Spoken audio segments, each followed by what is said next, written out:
Here's the thing. What if Yamaha decided to go digging through its own attic?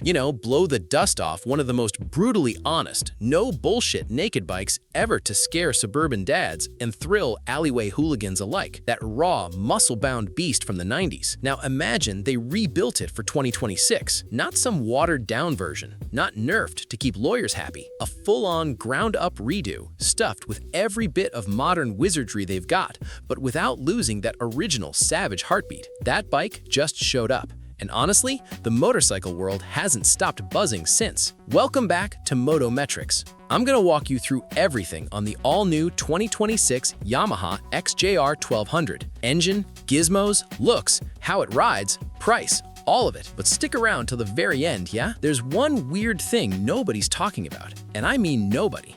It might just change how you see this whole bike. Let's just dive in. So, where'd this thing even come from? Because look, context isn't boring here.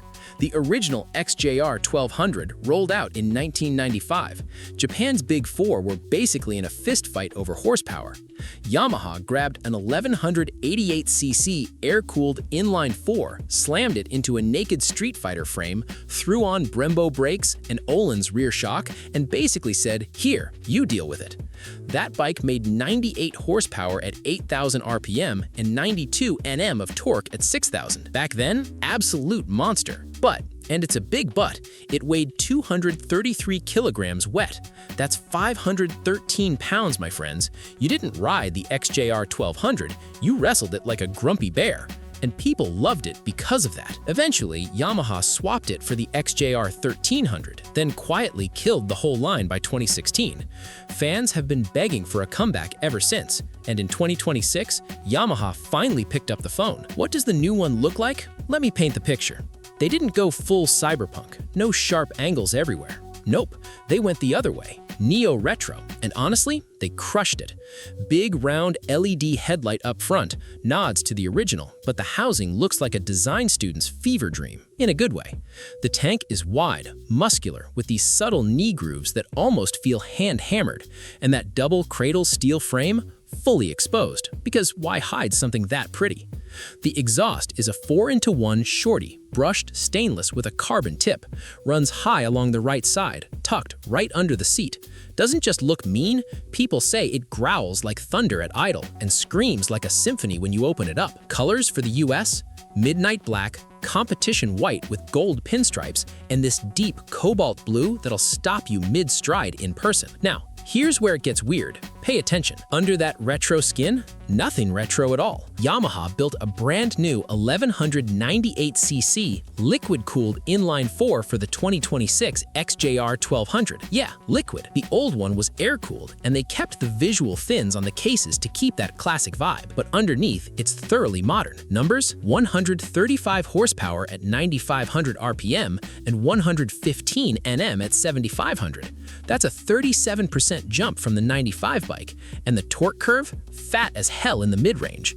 You don't have to wring its neck to feel the punch. It hits hard from 3,000 RPM all the way to redline. 6-speed close-ratio gearbox, slip and assist clutch. Lever pull is super light. City commuters will secretly love this, even if they'd never admit it. Tech? Yeah, it's 2026 after all. Even a retro bike has to live in the real world. So you get a 5-inch full-color TFT display. Not some giant iPad glued to the bars. Yamaha kept it small, tasteful, integrated into the top clamp. GPS nav via Bluetooth, turn-by-turn on the dash, music and call notifications, ride data overlay. 4 riding modes: street, sport, rain, track. Each adjusts throttle map, traction control, and ABS independently. And yes, cornering ABS on a bike that looks like 1995? The future is weird and wonderful. Traction control has 6 levels adjustable on the fly. Dial it down to level 1 if you want to feel like you're actually negotiating with the rear tire. Quick shifter is standard, up and down, no clutch.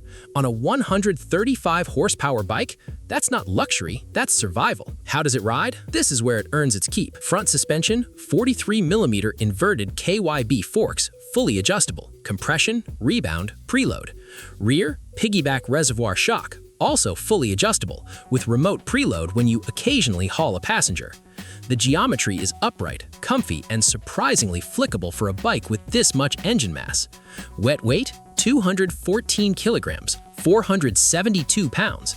Still not a featherweight, but 19 kilograms lighter than the original despite adding liquid cooling, a full electronic suite, and a bigger battery. That's legit engineering. Brakes? Twin 320mm discs up front with radial mount 4-piston Brembo Stylema calipers.